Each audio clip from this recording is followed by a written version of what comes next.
Guys, welcome back to my channel. It's me mister Yusuf. তোমরা দেখতে পাচ্ছ আজকে আমরা চলে এসেছি ভাওলাগঞ্জ পেট্রোল পাম্পে অনেক জ্যাম দেখতে পাচ্ছ, অনেকগুলো গাড়ি দাঁড়িয়ে আছে। তোমরা দেখতেই পাচ্ছ যে রাস্তায় গাড়িগুলো দাঁড় করানোর জন্য রাস্তায় অনেক জ্যাম হয়ে গেছে, অটোগুলো যেতে পারছে না। এপার থেকে ওপারে যে দেখো ট্রাক সহ জ্যাম লেগে গেছে। চলে যাবো এখন যেখানে আমার বাবার গাড়ি আছে। এই যে দেখতে পাচ্ছ এখানে আমাদের গাড়ি আসছে। এই যে এক্সপ্লেড গাড়িটা দেখতে পাচ্ছ, এই গাড়িটা আমাদের কত সিরিয়াল দূরে দেখছো। আমরা তাও অনেকটা আগে আছি, সকাল 9টার সময় এসেছি, তাও এত দূরে সিরিয়াল। তোমাদেরকে দেখানোর চেষ্টা করতেছি কত বড় সিরিয়াল হয়েছে। এই যে দেখতে পাচ্ছ এখানে পেট্রোল পাম্প, দেখো রাস্তার ওপারেও কত জ্যাম। আবার চিলহাটি রোডের ওইদিকে অনেক জ্যাম, চৌরাস্তা থেকে এই পাশে অনেক জ্যাম লেগেছে, ওটা তোমাদেরকে আগে দেখিয়েছি। ওই পাশে অনেক জ্যামের জন্য যেতে পারছি না ভিডিও করতে, তাই জন্য দেখাচ্ছি তোমাদেরকে। এখানে এখনো পেট্রোলের গাড়ি আসেনি, তাই যত ভিড় লেগে গেছে। আবার গাড়ি আসলে কি হয়, এখানে একটি ঘটনা ঘটেছে, সেটা হলো যে অনেকে আবার ট্যাঙ্কি খুলে নিয়ে আসতেছে তেল নেওয়ার জন্য। ট্যাঙ্কি খুলে নিয়ে আসছে কারণ গাড়ি ধরে তো অত দূরে যাওয়া যাচ্ছে না, ট্যাঙ্কি নিয়ে সহজেই যাওয়া যাইতেছে। অনেকে আবার রাস্তা পার হইতেছে এই খাল দিয়ে, মানে অনেকে তো তেল নিতে আসেনি, তারা যাতায়াত করতেছে রাস্তা বন্ধর জন্য, সেই খাল দিয়ে যাইতেছে। এই যে দেখো কত জ্যাম, অটো কত কিছু রাস্তায় আটকে আছে। পেট্রোলাররা এরা যদি একটু, যারা গাড়ি নিতে এসে মানে গাড়িতে তেল নিতে, তারা যদি রাস্তাটা একটু ছাড়িয়ে দিত তাহলে রাস্তাতে এত জ্যাম লাগতো না। তারা তো সেটা করবে না, বাঙালি বলে কথা। তারা ভাবতেছে যদি আমরা রাস্তাটা একটু ছেড়ে দিই, তাহলে যদি আমরা পরে তেল পেয়ে যাই, তেল যদি শেষ হয়ে যায়। এই যে দেখতে পাচ্ছি এখানে পেট্রোল পাম্প, অনেক ভিড়ের মধ্যে ভিডিও করছে তো সেই জন্য স্ক্রিনের মধ্যে আঙ্গুলও চলে এসেছে, তোমরা কিছু মনে করো না। এই যে দেখতে পাচ্ছি পেট্রোল পাম্প, কোনো গাড়ি আসেনি, তেই যত ভিড়। গাড়ি আসলে যাবার কি হয় বুঝতে পারছো, অনেক জ্যাম, মানুষের অনেক দিন থেকে তেল পায়নি, যাতায়াত করতে পারতেছে না, সেই জন্য তো তেল নেওয়ার জন্য আসছে। এখানে আবার দেবীগঞ্জ তোমার চিলাহাটি ওই দিক থেকে অনেক লোক এসেছে। একটু আগে জানতে পেরেছি যে গাড়িটি প্রায় চলে এসেছে, মানে দেবীগঞ্জ থেকে পার হয়ে চলে এসেছে, প্রায় চলে এসেছে গাড়িটি।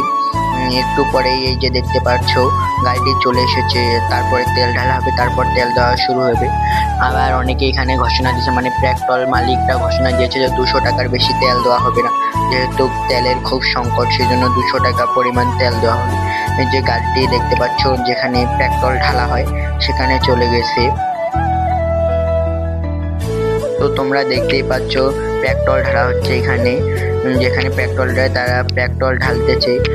আমার জানা মতে ভাওলাগঞ্জ পাম্পের হচ্ছে 3500 লিটার তেল বরাদ্দ, যেটা ভাওলাগঞ্জ পাম্পে এসেছে এখন।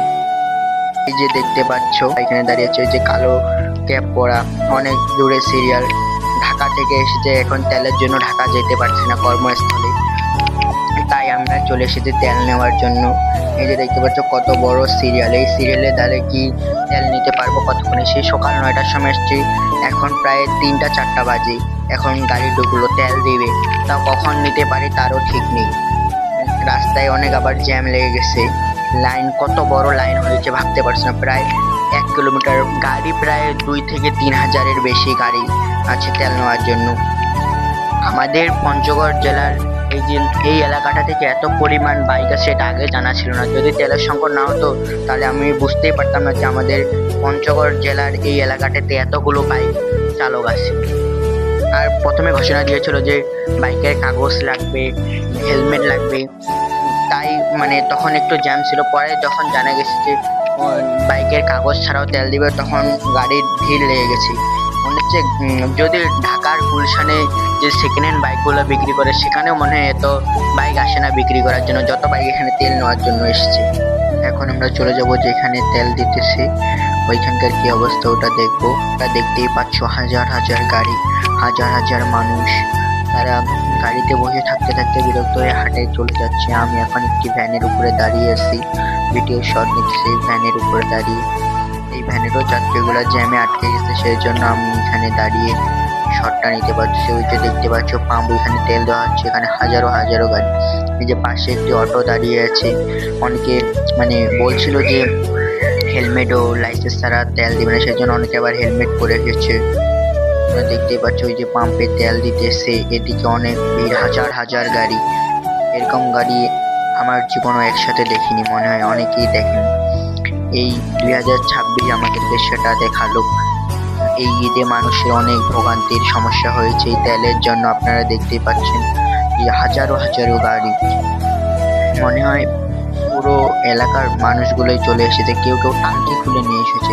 বিষয়টা কেমন না যে টাঙ্কি খুলে নিয়ে আসা, টাঙ্কি খুলে নিয়ে আসলে তাড়াতাড়ি তেল পাচ্ছে সেই জন্য টাঙ্কি খুলে নিয়ে এসেছে। আমাদের আর কত কিছু দেখতে হবে।